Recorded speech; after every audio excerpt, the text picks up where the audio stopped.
Good morning students. आज हम लोग सॉल्यूशन चैप्टर का कोलिगेटिव प्रॉपर्टीज़ पढ़ने जा रहे हैं। कोलिगेटिव प्रॉपर्टीज़ क्या होता है? अगर कोलिगेटिव प्रॉपर्टीज़ के बारे में अगर हम बात करें, जिसको हिंदी में अनुसंख्य गुण धर्म भी कहा जाता है,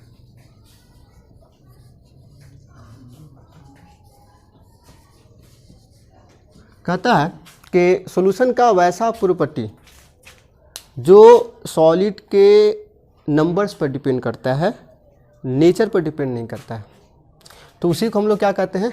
कोलिगेटिव प्रॉपर्टीज कह सकते हैं।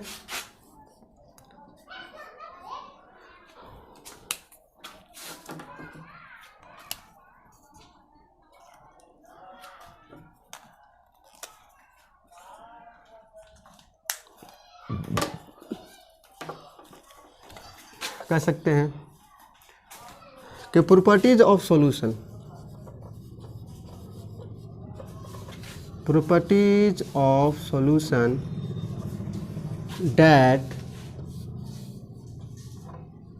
depends on number of solute particle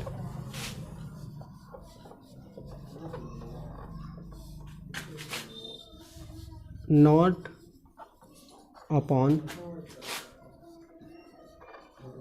nature of solid. ठीक है, तो जो क्या करता है कि सॉल्यूशन का वैसा प्रॉपर्टी जो सॉलिड के किस पे डिपेंड करता है? तो पार्टिकल्स पे डिपेंड करता है। ठीक है, मगर नेचर पे डिपेंड नहीं करता है, उसे हम कहते हैं कोलिगेटिव प्रॉपर्टीज। ठीक है, कोलिगेटिव प्रॉपर्टीज को एक दूसरा नाम है, इसे हम एक और नाम से जान सकते हैं। इसको हम लोग डेमोक्रेटिव प्रॉपर्टी भी कह सकते हैं। अब सोचिए डेमोक्रेटिव क्यों कह सकते हैं?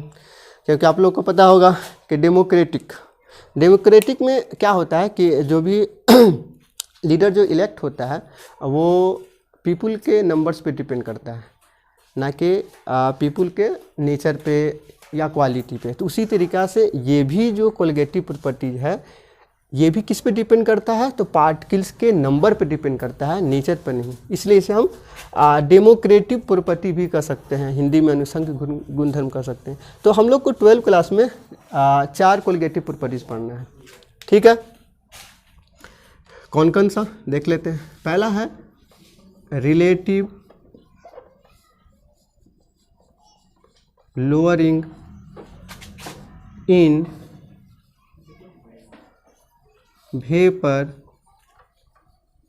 प्रेशर। ठीक है, जिसको हम शॉर्ट में RLVP भी कहेंगे। ठीक है, जिसको हिंदी में कह सकते हैं वाष्प दाब का सापेक्षिक अवनमन।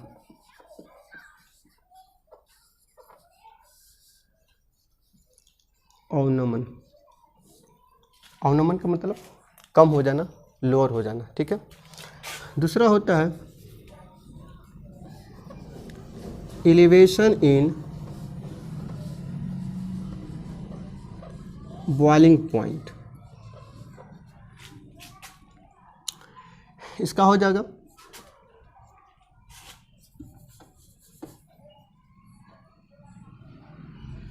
क्वथनांक का उन्नयन।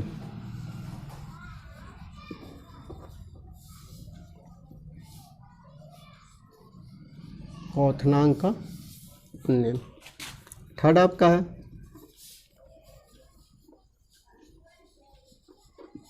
Depression in freezing point.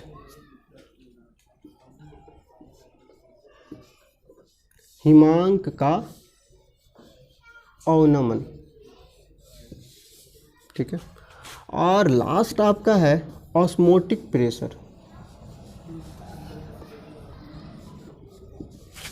Osmotic pressure जिसको हम लोग बोलते हैं परासरणी दाब कहते हैं।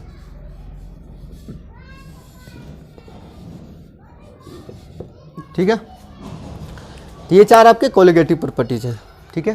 तो चारों के बारे में हम 1 बाय 1 करके डिस्कस करते हैं। तो चलिए सबसे पहले हम लोग आते हैं relative lowering in vapour pressure पे, ठीक है। Relative in lowering vapour pressure क्या है?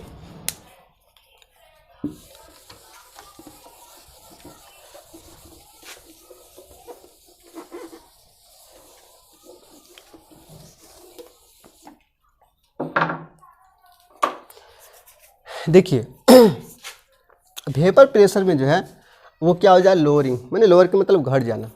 अच्छा एक एग्जांपल लेते हैं, इस चीज़ को हम थोड़ा समझते हैं। एक सॉल्वेंट है, ठीक है,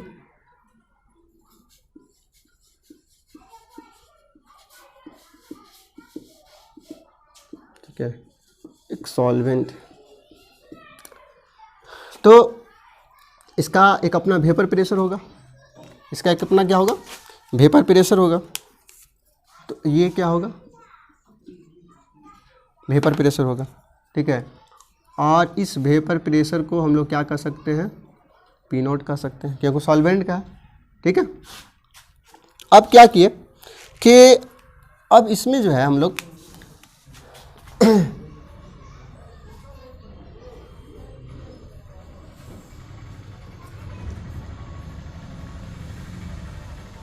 कोई सॉल्यूट को ऐड कर दिए,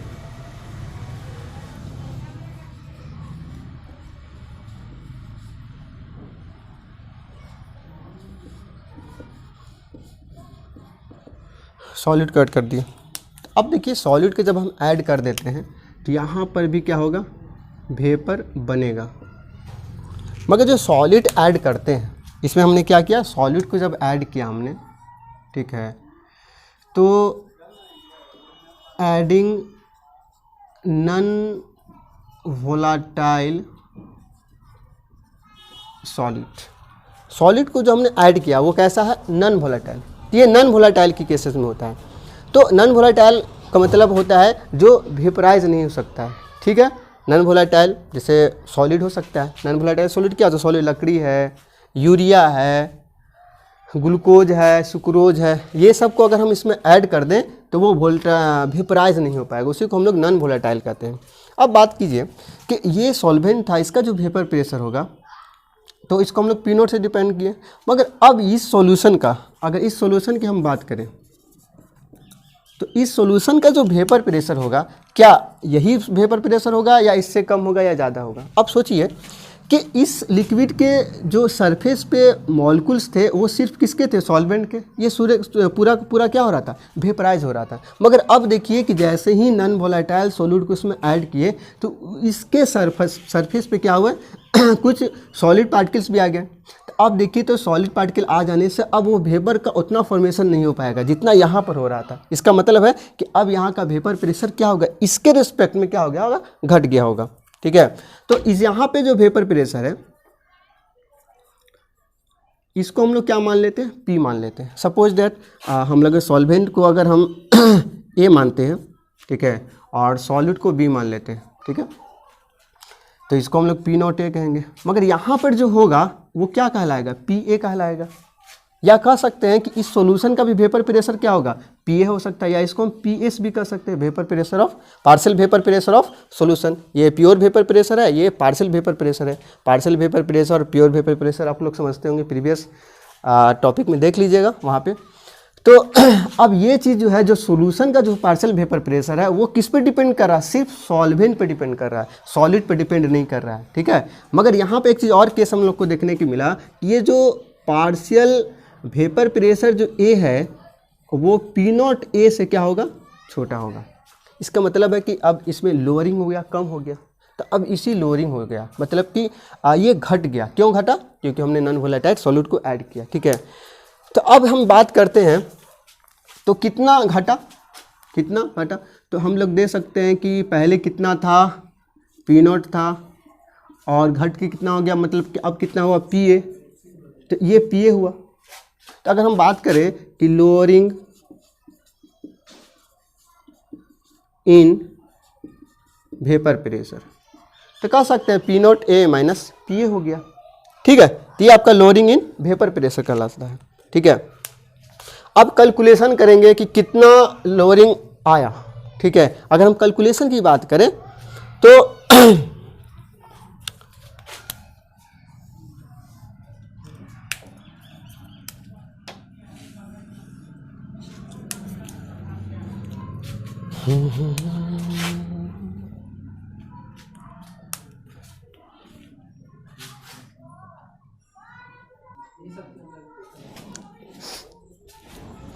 तो अगर हम बात करें कि इसमें लोअरिंग क्यों आया, क्योंकि हमने नॉन वोलेटाइल सॉल्यूट का ऐड किया। तो कहता है कि on adding non volatile solid to solvent, the vapor pressure of solvent is lowered। ये क्यों हुआ? क्योंकि हमने नॉन वोलेटाइल सॉल्ट को ऐड किया। ठीक है, इसलिए इसका सॉल्वेंट का जो वेपर प्रेशर है वो घट गया। अब हम बात करते हैं कैलकुलेशन का। अगर हम कैलकुलेशन की बात करें, calculation of relative lower vapour pressure, relative lower vapour pressure calculation कैसे करेंगे? अब देखिए तो राउल्ट्स लॉ आप लोग जानते होंगे।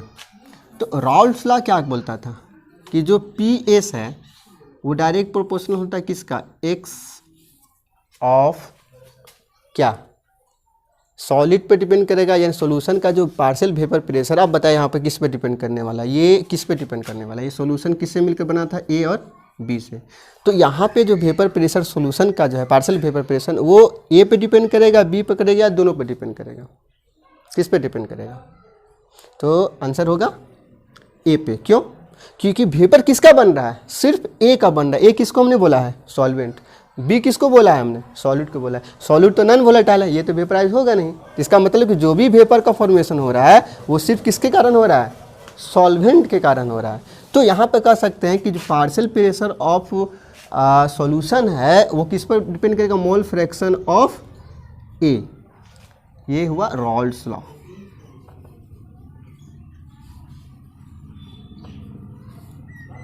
Raoult's law. पीएस को हम लोग पीए भी कर सकते हैं, है ना? पीएस को हम लोग पीए भी कर सकते हैं। ठीक है, दोनों भी लिख सकते हैं। तो अब यहाँ से प्रोपोर्शनल का साइन हटेगा तो क्या हो जाएगा? P naught A into X A लिख सकते हैं। ठीक है, अब क्या करते हैं?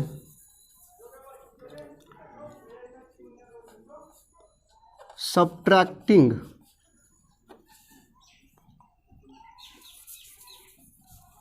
इसको हम लोग ऐसे भी लिख सकते हैं, P A by P naught A upon X A भी लिख सकते हैं कि नहीं लिख सकते हैं? ठीक है, अब इसमें क्या किए? Subtracting 1 by 1 both side.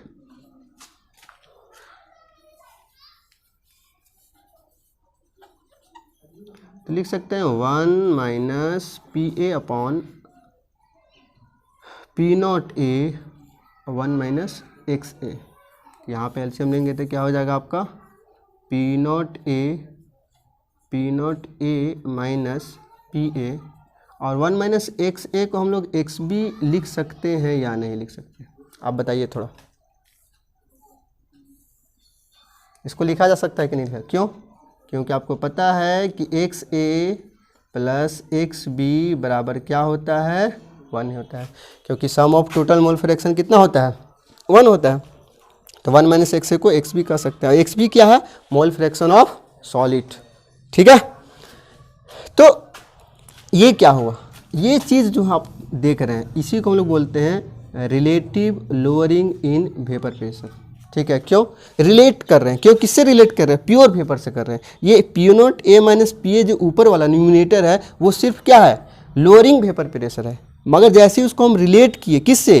उसके ओरिजिनल वैल्यू से, तो ये कहला देगा रिलेटिव लोअरिंग वेपर प्रेशर। तो रिलेटिव लोअरिंग वेपर प्रेशर यही हुआ, P naught A minus P A upon P not बड़ा इक्वल टू क्या हो जाएगा, एक्स बी हो जाएगा। तो कह सकते हैं कि ये relative lowering in vapour pressure जो है वो किस पे डिपेंड कर रहा है, एक्स बी पे। एक्स बी क्या, मॉल फ्रैक्शन है। मॉल फ्रैक्शन किसका, सॉलिड का। तो कह सकते हैं कि रिलेटिव लोअरिंग वेपर प्रेशर जो है वो नंबर ऑफ सॉलिड पे डिपेंड कर रहा है। मोल फ्रैक्शन क्या बतलाता है, नंबर सीन बतलाता है।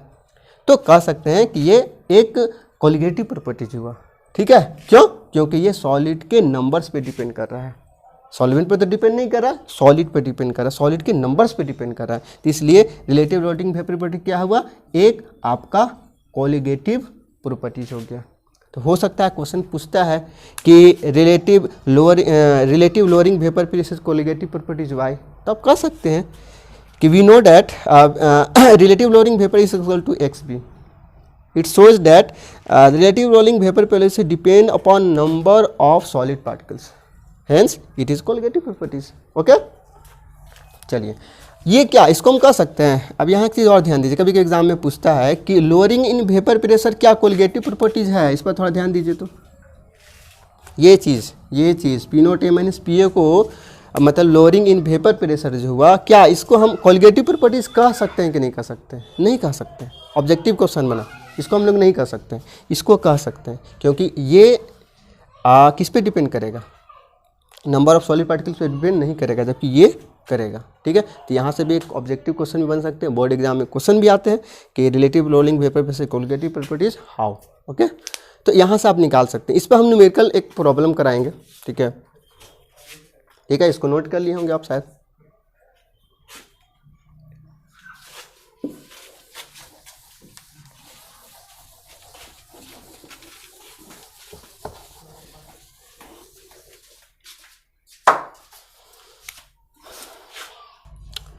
देखिए इस पे न्यूमेरिकल हम लोग कैसे बनाते हैं, ठीक है। तो न्यूमेरिकल के लिए थोड़ा ध्यान दें। यहाँ पर देखिए तो relative in lowering in vapour pressure की अगर हम बात करें तो P naught A minus P A upon P A equal to X P, ठीक है। ये है आपका relative lowering vapour pressure. P naught A आप लोग समझ रहे होंगे क्या होगा, pure vapour pressure of solvent. P A क्या होगा, partial vapour pressure of solvent. और एक्स बी क्या है, मोल फ्रैक्शन ऑफ सॉलिड। ये चीज़ को समझना होगा। मगर ये जो कोलिगेटिव प्रॉपर्टीज है ये किसके लिए वैलिड है, तो डाइल्यूट सॉल्यूशन के लिए। फॉर डाइल्यूट सॉल्यूशन की अगर हम बात करें तो डाइल्यूट सॉल्यूशन की अगर हम बात करें तो वहाँ पे जो नंबर ऑफ सॉलिड पार्टिकल्स होते हैं वो नंबर ऑफ सॉल्वेंट पार्टिकल के रिस्पेक्ट में क्या होते हैं, बहुत कम होते हैं, ठीक है। तो अब देखिए तो P naught A minus P A upon P A equal to X B का फॉर्मूला आपको पता होगा, N B upon N A plus N B. तो क्या इसको हम लिख सकते हैं N B upon N A, क्योंकि एन बी एन ए के रेस्पेक्ट में बहुत कम है, तो इसलिए डिनोमिनेटर में एन बी को हम क्या कर सकते हैं, नेगलेक्ट भी कर सकते हैं। तो ये हो जाएगा आपका P naught A minus P A upon P ए, ठीक है। एन बी का मतलब क्या होता है, गिवन वेट ऑफ सॉलिड बटा मोलिकुलर मास ऑफ बी।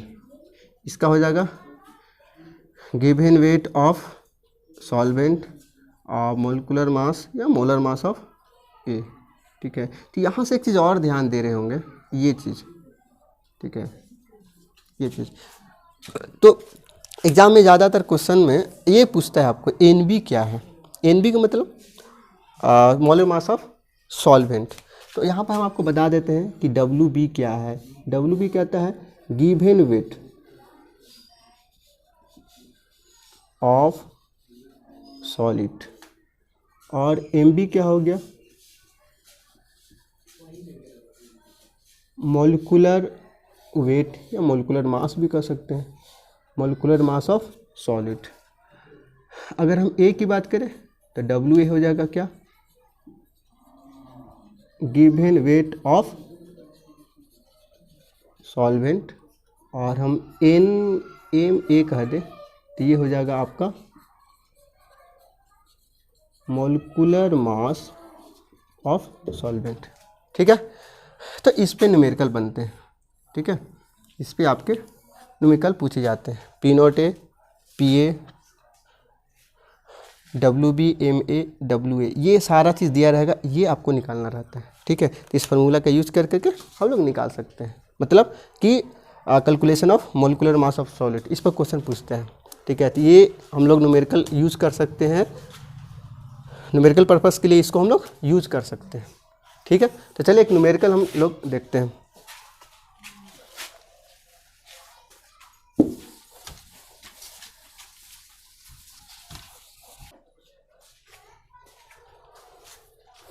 देखिए क्वेश्चन है, कहता है कि vapour pressure of H2 at 20 degree C is 17.5 mm and lowering in vapour pressure of sugar solution is 0.061 mm। Calculate relative lowering vapour pressure and vapour pressure of solution. चलिए इसको हम solve करते हैं।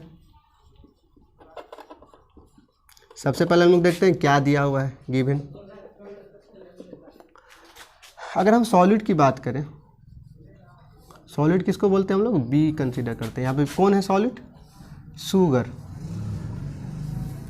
और सॉल्वेंट आपका क्या हुआ, हम लोग उसको ए कंसीडर करते हैं, तो सॉल्वेंट कौन सा हुआ, वाटर हुआ। ठीक है, तो अब ये देखिए ये 75.5 क्या है, तो पी नॉट ए है, क्योंकि वाटर का प्योर वेपर प्रेशर दिया हुआ है। ठीक है, 17.5 mm। ठीक है, अगर ये पूछे आपसे क्या है 0.061 mm क्या है, तो ये लिखा हुआ है lowering in vapour pressure. Lowering vapour pressure किसको हम लोग बोलते हैं, P naught A minus P A को, इसे क्यों कहते हैं, लोअरिंग इन वेपर प्रेशर किसे कहेंगे, P naught A minus P. इसका वैल्यू कितना दिया हुआ है आपका 0.061 mm दिया हुआ है। ठीक है, कैलकुलेट हमें क्या करना है, relative lowering vapour pressure, relative lowering vapour pressure पूछ रहा वाट, और वेपर प्रेशर ऑफ सॉल्यूशन। चलिए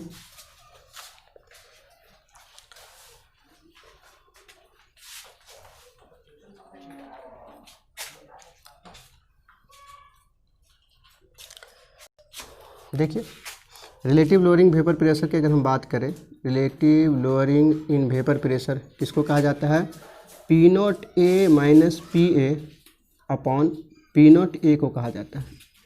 तो देखिए, तो P naught A minus P ए, ये इसका वैल्यू कितना दिया हुआ है 0.061 अपॉन पी नॉट ए का वैल्यू कितना दिया हुआ है 17.5। इसको जब कैलकुलेट कीजिएगा तो इसका वैल्यू कितना आएगा, इसका वैल्यू आएगा 0.00348 mm। ठीक है, ये मेरा निकल गया। अब पूछता है vapour pressure of solution. Vapour pressure of solution क्या होता है, तो वेपर प्रेशर ऑफ सॉल्यूशन अगर आपसे पूछे, वेपर प्रेशर ऑफ सॉल्यूशन आप किसको बोलते हैं, पी एस को बोलते हैं, पहले बताया था। अब पी एस किसको बोलते हैं आप, पी ए को बोलते हैं। ठीक है, तो पी ए देखिए, पी एस को हम लोग क्या कह सकते हैं, पी ए कह सकते हैं। यहाँ पर देखिए, तो यहाँ सबको क्या लिखा हुआ है कि P naught A minus P A equal to आपका वैल्यू दिया हुआ है 0.061 mm दिया हुआ है। ठीक है, पी एस निकालने का मतलब पी ए, और पी नॉट ए आपको दिया हुआ है, तो लिख सकते हैं 17.5 minus P A equal to 0.061। ठीक है, तो यहाँ से पी ए बराबर क्या कर सकते हैं 17.5 माइनस 0.061, इसको सब्ट्रैक्ट करेंगे